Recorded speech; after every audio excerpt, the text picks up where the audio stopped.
আসসালামু আলাইকুম। আশা করি সবাই ভালো আছেন। আমরা আজকে দেখব কিভাবে এক্সেলে একটি ওয়ার্কবুক তৈরি করতে হয়। তো এই জন্য আমরা প্রথমে চলে যাব স্টার্ট মেনুতে। এরপরে টাইপ করব এক্সেল। এখানে এক্সেল অ্যাপস চলে আসছে। এক্সেল অ্যাপসে ক্লিক করলাম। করার পরে ব্ল্যাঙ্ক ওয়ার্কবুক, এখানে একটা ব্ল্যাঙ্ক ওয়ার্কবুক চলে আসছে।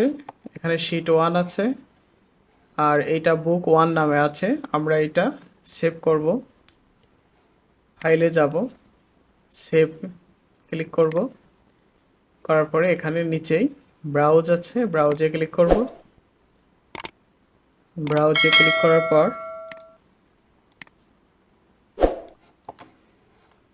এটা হলো ডকুমেন্টস। আমরা ডকুমেন্টসের মধ্যে সেভ করব।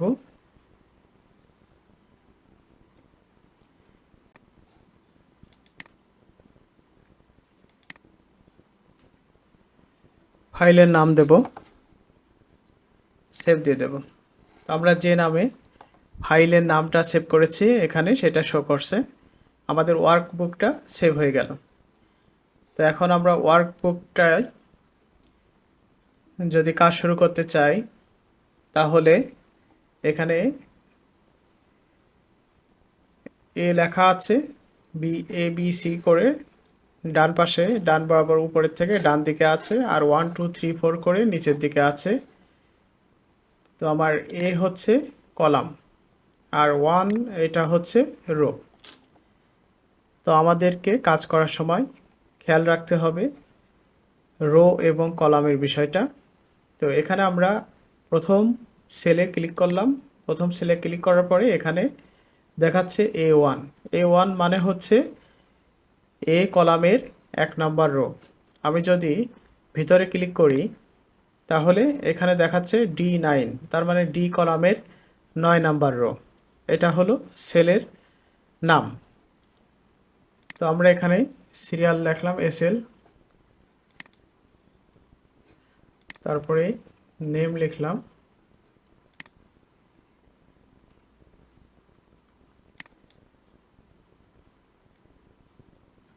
অ্যাড্রেস লিখলাম। এইভাবে আমরা যে কোনো ডেটা শিট তৈরি করতে পারবো। এখানে হিউজ ডেটা আমরা নিয়ে আসতে পারবো। এখান থেকে আমরা শিট লাগলে শিটটা আমরা নিউ শিট নিতে পারবো। এরপরে আমরা যেটা লিখলাম আগে সেভ করে নিই।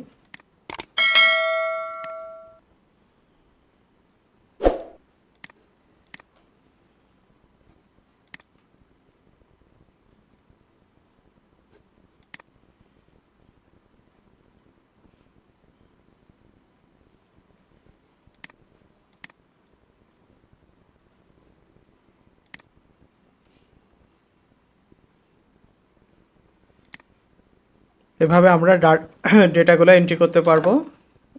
আমরা ফাইলটা সেভ করি, আর একটা নাম লিখি।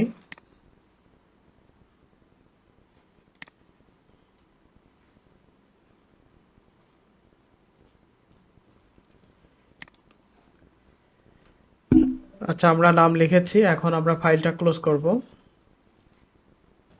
এই জন্য আমরা ফাইলে গেলাম। ফাইলে যাওয়ার পরে ক্লোজে ক্লিক করব। তো এখানে যেটা বলছে save your change to the file, তো আমরা সেভ দেব। আবার ফাইলে ক্লিক করলাম, করার পরে ফাইল ওপেন করব। আমাদের লোকেশনে যাব। এই যে আমাদের মাই ডকুমেন্টসে ছিল test1। ওকে, আমাদের ফাইলটি ওপেন হয়েছে। তো এই হচ্ছে আমাদের এক্সেলে আজকের প্রথম ক্লাস, কিভাবে একটি ওয়ার্কবুক তৈরি করবেন। তো দেখা হচ্ছে আমাদের পরবর্তী ভিডিওতে। আর যারা আমাদের চ্যানেল সাবস্ক্রাইব করেছেন তাদেরকে ধন্যবাদ, আর যারা করেননি সাবস্ক্রাইব করার অনুরোধ রইল।